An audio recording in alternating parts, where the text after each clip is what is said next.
தமிழ்ல கேட்குற 1 மார்க் பத்தி தான் நம்ம பார்க்க போறோம். ஆல்ரெடி இதுக்கு முன்னாடி வீடியோஸ்லாம் அப்லோட் பண்ணியிருக்கேன் நான். பார்க்காதவங்க அதுக்கு முன்னாடி பார்த்துருங்க. இப்போ வாங்க வீடியோக்குள்ள போகலாம் நம்ம. 1 மார்க் கொஸ்டின் மட்டும்தான் இதில் வந்து நான் வந்து ரெடி பண்ணியிருக்கேன். கொஞ்சம் பாருங்க. தன்னை சரணடைந்த அடியவர்களுக்கு காத்தருளும் தாயாளனாக இறைவன் விளங்குவதை கூறும் அற்புத திருவந்தாதி. அவரோட ஆசிரியர் வந்து காரைக்கால் அம்மையார். அடுத்து சிற்றிலக்கியம் 96 வகைப்படும். அது சில அந்தாதி, கலம்பகம், பரணி, பிள்ளைத்தமிழ், தூது, சதகம், பல்லு, குறவஞ்சி, உலா, கோவை. அடுத்து சிற்றிலக்கியங்களின் இலக்கணத்தையும் எண்ணிக்கையையும் கூறும் நூல் பாட்டியல் நூல்கள். ஒரு பாடலின் இறுதி எழுத்தோ அசையோ சீரோ அடியோ அடுத்த பாடலில் அல்லது அடுத்த அடியில் தொடக்கமாக கொண்டு பாடப்படுவது அந்தாதி. சொற்றொடர்நிலை. கலம்பகம் 18 உறுப்புகள், எல்லாருக்கும் தெரிஞ்சதுதான். களம்னா 12, பகம்னா 6. அம்மானை, கார், ஊசல், கைக்கிளை, புய வகுப்பு, அதில் ஒன்று கொடுத்துருக்கேன். இது உள்ளதெல்லாம் நீங்கள் கமெண்ட் பாக்ஸில் என்னன்னு சொல்லுங்கள். கொஸ்டின் ரெடி பண்ணும்போது படிக்கும்போது நீங்கள் வந்து ஒரு எக்ஸாமுக்கு எப்படி ரெடி பண்ணுவாங்க கொஸ்டின் அந்த மைண்ட் செட்டோடு நீங்கள் படிங்க. இப்போ ஒருவேளை உங்களுக்கு ஒரு சான்ஸ் கிடைக்குது, இப்போ டிஎன்பிசி எக்ஸாமில் நீங்களே ரெடி பண்ணுறீங்கன்னா கொஸ்டின் எப்படி ரெடி பண்ணுவீங்க? ஸோ அந்த மாதிரி திங்க் பண்ணி படிச்சிங்கன்னா உங்களுக்கு நிறைய ஐடியாஸ் கிடைக்கும். இந்த மாதிரிலாம் கொஸ்டின் கேட்கலாம், அந்த மாதிரிலாம் நம்ம ஆன்சர் ரெடி பண்ணலாம்னு சொல்லிட்டு உங்களுக்கு ஒரு ஐடியா கிடைக்கும். ஸோ அதனால் சொல்கிறேன், படிக்கிறப்ப அந்த மாதிரி மைண்ட் செட்டோடு படிங்க. 100 பாடல்களை கொண்ட சிற்றிலக்கியம் சதகம். சதம் 100னா சதம். ஸோ அப்போ சதகம் ஈஸியாக நம்ம அட்டன் பண்ணிடலாம். அடுத்து கல்மரம். அது எழுதினவங்க ஆசிரியர் பேர் ஜி. திலகவதி. இந்த நூலுக்கு வந்து 2005ஆம் ஆண்டு சாகித்ய அகாதமி விருது பெற்றது.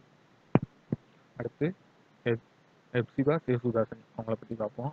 பிறந்த வருஷம் 1925, அவங்களோட லாஸ்ட் இயர் 2012. புத்தம் புது வீடு புதினத்து மூலம் தமிழ் அறிமுகமாயிருக்காங்க. அடுத்து பாரதியாரின் குயில்பாட்டை ஆங்கிலத்தில் மொழிபெயர்த்தார். திருவனந்தபுரம் பல்கலைக்கழகத்தில் ஆங்கில பேராசிரியராக பணியாற்றியுள்ளார். அடுத்து 2002 திருவனந்தபுரம் தமிழ் சங்கம் இவருக்கு விளக்கு விருது வழங்கியுள்ளது, 2002. அடுத்து சாயாவனம், அது வந்து ஒரு ஸ்டோரி. அதனோட ஆசிரியர் வந்து கந்தசாமி. அவரோட பிறந்த வருஷம் 1940. அவரோட லாஸ்ட் இயர் நேரத்தில் தெரிஞ்சவங்க கமெண்ட் பாக்ஸில் தெரியப்படுத்துங்க. அவர் வந்து தஞ்சாவூரில் உள்ள சாயாவனம் கிராமத்தில் பிறந்துள்ளார். கட்டட வியாபார இதழின் மூலம் புகழ் பெற்றார். அந்த ஒரு நூல் மூலம் வந்து பிரபலமாயிருக்காரு. சுடுமண் சிலைகள் என்ற தமிழக பாரம்பரிய கலைகள் பற்றிய குறும்படம் சர்வதேச விருது பெற்றது. ஸோ இதை நம்ம அண்டர்லைன் பண்ணி படிக்க வேண்டிய ஒன்று. அடுத்து சிற்பி தனபால், ஜெயகாந்தன், அசோகமித்திரன் ஆகியோரின் வாழ்வும் பணியும் பற்றிய குறும்படங்களை எழுத்துள்ளார். 3 பேர் என்னன்னு சொல்லி மார்க் பண்ணி படிங்க. சிற்பி தனபால், ஜெயகாந்தன், அசோகமித்திரன். அடுத்து 1998 விசாரணை கமிஷன் புதினத்திற்கு சாகித்ய அகாதமி விருது வழங்கப்பட்டது. 1998 விசாரணை கமிஷன். ஸோ விசாரணை கமிஷன் சொல்லி ஒரு மூவி கூட இருக்குது, அதை ஞாபகத்திட்டா கூட அவங்க ஈஸியாக நீங்கள் அட்டன் பண்ணலாம். அடுத்து இவர் வந்து 7 புதினங்களையும் 11 சிறுகதைகளையும் தொகுத்துள்ளார். அடுத்து புக்கர் அல்லது புனைவுகளுக்கான மான் புக்கர் பரிசு ஆங்கில மொழியில் சிறந்த முழுநீள புதினங்களுக்கு வழங்கப்படும் பரிசாகும். இது எது சரியான கொஸ்டின் அப்படின்ற ஒரு இதில் கூட கேட்கலாம். இது வந்து எப்போ ஸ்டார்ட் ஆனிச்சுன்னா 1968 தொடங்கப்பட்டது. 2 வருஷத்துக்கு ஒரு முறை அந்த பரிசு வந்து வழங்குவாங்க.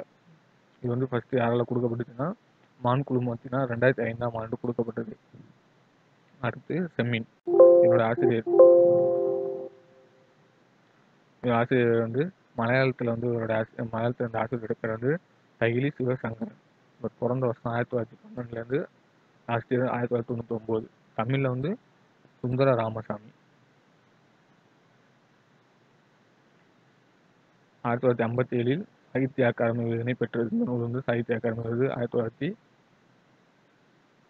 1957 பெற்றது. அடுத்து கேந்திர சாகித்ய அகாடமி விருது வழங்கப்பட்ட நூல் ஏணிப்படை, அதுவும் இவருடைய நூல் தான். சுந்தர ராமசாமியோட நூல் தான். அடுத்து ஞானபீட விருது வழங்கப்பட்ட ஆண்டு 1984. அது எந்த ஆர்கனைசேஷன் வழங்கப்பட்டதுன்னா பாரதிய ஞானபீடம். கேரளத்தில் முற்போக்கு எழுத்தாளர்கள் சங்கத்தை நிறுவி நிலைநாட்டியவர் சுந்தர ராமசாமி. ஸோ கொஸ்டின் இப்போ நீங்கள் ரெடி பண்ணும்போது அந்த ஒரு நான் சொன்னதோட மைண்ட் செட்டோட படிங்க. ஸோ உங்களுக்கு கொஞ்சம் ஈஸியாக இருக்கும். அதனால தான் நான் சொல்கிறேன். இப்போ இன்னும் லாஸ்ட் சொல்லும்போது அதனால தான் சொல்கிறேன். ஸோ வீடியோ பிடிச்சிருந்தா உங்கள் எல்லாரும் ஷேர் பண்ணுங்கள். ஸோ தேங்க்ஸ் ஃபார் வாட்சிங்.